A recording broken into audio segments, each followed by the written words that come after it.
నాతో పాటు ఈ కార్యక్రమానికి హాజరైన టీఎన్జిఓల ప్రధాన కార్యదర్శి రామజీవ్ గారు, అలాగే మెదక్ జిల్లా సంగారెడ్డి జిల్లా అధ్యక్షుడు జావేద్ గారు, వారి కార్యదర్శి రవి గారికి ఈ ఇచ్చిన పిలుపు మేరకు ఈ నెల తేదీ 17న అందరూ సామూహికంగా లంచ్ అవర్ డెమాన్స్ట్రేషన్ చేయాలని పిలుపు మేరకు సన్నాహ సమావేశానికి ఈ జిల్లాకు రావడం జరిగింది. మరి ప్రభుత్వాన్ని మేము కోరుతున్నాం, మాకు ఇచ్చే బకాయిలైన పిఆర్సీ ఏర్పడి దాదాపు 34 నెలలు అవుతుంది. ఇంకా 2-3 నెలలు అయితే 3 సంవత్సరాలు అవుతుంది. ఇంకా పిఆర్సీ రిపోర్ట్ తీసుకురాకపోవడం,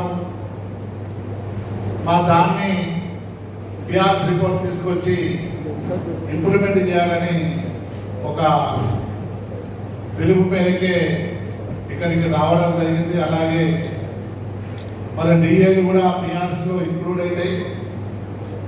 మరి మీరు మేనిఫెస్టో పెట్టిన రూపంగా సిపిఎస్ విధానాన్ని రద్దు చేయాలని, మేము వచ్చిన తర్వాతనే 6 నెలల్లో చేస్తామని చెప్పి ఇప్పటి కనీసం కమిటీ వేయకుండా కాలయాపన చేసిన సందర్భం. దాదాపు 13,000 పెండింగ్ బిల్స్ను కూడా ప్రభుత్వం ఇలా పెండింగ్ ఉన్నది. 13,000 కోట్లు మరి ఇవ్వలేని పరిస్థితి. చాలామంది రిటైర్డ్ ఉద్యోగులు ఇలా ఇబ్బందికరంగా మారింది. మా రిటైర్డ్ బకాయిలు ఎప్పుడు ఇస్తారు ప్రభుత్వం అయినాం, కానీ చాలామంది కోర్టు పోవడం, కోర్టు చివాట్లు పెట్టడం, ఇలా ఉద్యోగులకు రిటైర్డ్ అయిన తర్వాత వాళ్ళ బెనిఫిట్స్ ఇవ్వడం మ్యాండేటరీ కదా అని కోర్టు కూడా మందలించిన సందర్భాన్ని గుర్తు చేస్తున్నాం. చాలామంది ఉద్యోగులు అడుగుతారు, అన్న మేము కోర్టుకు పోతే మా బకాయిలు వస్తాయా, మా పరిస్థితి బాగాలేదు, ఆరోగ్యం బాగాలేదు, కనీసం బతుకున్నప్పుడు మా పైసలు మేము చూస్తామా? ఇలా బిడ్డ పెళ్లి చేయాలి, నాకు ఎన్నో బాధ్యతలు ఉన్నాయి, నేను కష్టపడ్డ సొమ్ము, నేను దాచిపెట్టుకున్న సొమ్ము, నేను కష్టపడ్డ జీపీఎం అమౌంట్ను కూడా ఈ ప్రభుత్వం ఇవ్వలేని పరిస్థితిలో ఉన్నది అని చెప్పిన సందర్భంలో ఎన్నో రకాల ఇబ్బందులు చేసిన మేము జేఏసీగా ఒక్కరోజు కూడా ప్రభుత్వాన్ని ఇబ్బందికరంగా చేయలేదు.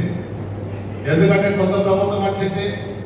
గత ప్రభుత్వంలో 3 డిఏలు 3,000 కోట్లు అప్పు వేసిపోయారు. మాకు ఇంత పరిస్థితి లేదని ముఖ్యమంత్రి గారు మాకు చెప్పినప్పుడు మేము కూడా సమయాన్ని పాటించాం. అది దాదాపు 2.5 సంవత్సరాలు 3 సంవత్సరాలకు వస్తుంది. పిఆర్సీ గడువు డేటు వాస్తవానికి 5 సంవత్సరాలు పిఆర్సీ 2 సంవత్సరాలు గడిచిపోయింది. ఇంకా 2 సంవత్సరాలు అయితే మళ్ళొక పిఆర్సీ చేసే సందర్భం వస్తుంది. మరి ఇంకెప్పుడు ఇస్తారు? మా సహనాన్ని, మా ఓపికను ప్రభుత్వాలు కూడా పరీక్షించద్దు.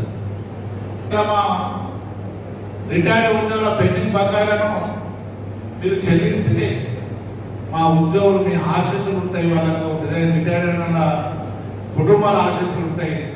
దాదాపు లక్షలలో ఉన్నను మరి వాళ్ళు ఇబ్బందికరంగా మారుతారు. కాబట్టి ప్రభుత్వాన్ని కోరుచున్నాం ద్వారా రాష్ట్ర ప్రభుత్వానికి మరోసారి విజ్ఞప్తి చేస్తా ఉన్నాం. ఇందాక రాష్ట్ర అధ్యక్షులు చెప్పినట్లు ఆ రోజు గౌరవ ముఖ్యమంత్రి గారు పిలిపించి గత ప్రభుత్వం మరి అప్పులు చేసిపోయింది, కానీ ఇంత పెద్ద మొత్తంలో అప్పులు ఉన్నాయని నాకు తెలియదు.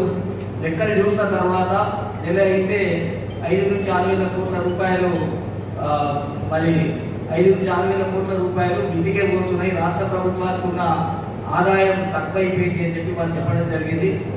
ఖచ్చితంగా మీకు మాట ఇచ్చిన రాష్ట్ర ముఖ్యమంత్రిగా మీకు రూపాయి ఇస్తా అని చెప్పి వారు ఆ రోజు మాట ఇచ్చారు. మరి వారి మాటను గౌరవించి వాస్తవానికి కూడా కొత్త ప్రభుత్వం కదా అని చెప్పి రాష్ట్ర జేఏసీ చైర్మన్, మా రాష్ట్ర అధ్యక్షులు, మేమందరం కూడా ఉద్యోగులను ఎన్ని కష్టాలున్నా కన్నీళ్ళున్నా ఈ రోజు వరకు కూడా వేచి చూసినాం. 2 సార్లు పిలిపించి మాట్లాడి కూడా సమస్యలు పరిష్కారం చేస్తామని చెప్పారు. 14-15 సమస్యలు పరిష్కారానికి వచ్చినాయి. ఇంకొక 40-50 సమస్యలు అట్లే ఉన్నాయి. ఈరోజు రాష్ట్ర ప్రభుత్వ ఉద్యోగులలో మరి ముఖ్యంగా పెన్షనర్లలో కూడా 20,000 రూపాయల బిల్లు కూడా పాస్ అయ్యే అవకాశం లేదు. ఆర్థిక పరిస్థితి బాగాలేదని చెప్తున్నారు. మరి ఎన్ని రోజులు మీరు సంక్షేమ పథకాలు, మరి ప్రజలకు సంక్షేమ పథకాలు 1,00,00,000 కోట్ల రూపాయలు ప్రకటిస్తున్నారు. అదేవిధంగా టీజేఏసీ ఏ కార్యక్రమం ఇచ్చినా చూచాయిగా 100% చేస్తామని అన్నకు చెప్తున్నాం. ముఖ్యంగా మా జగన్న వచ్చిన తర్వాత మా ముజీబ్ వచ్చిన తర్వాత ఎంప్లాయీస్ సమస్యలు చాలా వరకు సాల్వ్ అయినాయి, ఇంకా అయితే ఉన్నాయి. ముఖ్య ఉద్దేశం ఈ 13,000 కోట్లు ఏదైతే ఎంప్లాయీస్కి బాకీ ఉన్నారో గవర్నమెంట్ తప్పక ఇప్పించిన దాకా నిద్రపోవాలని మేము నమ్ముతున్నాం మా ఎంప్లాయీస్ సంఘాల జిల్లా నుంచి.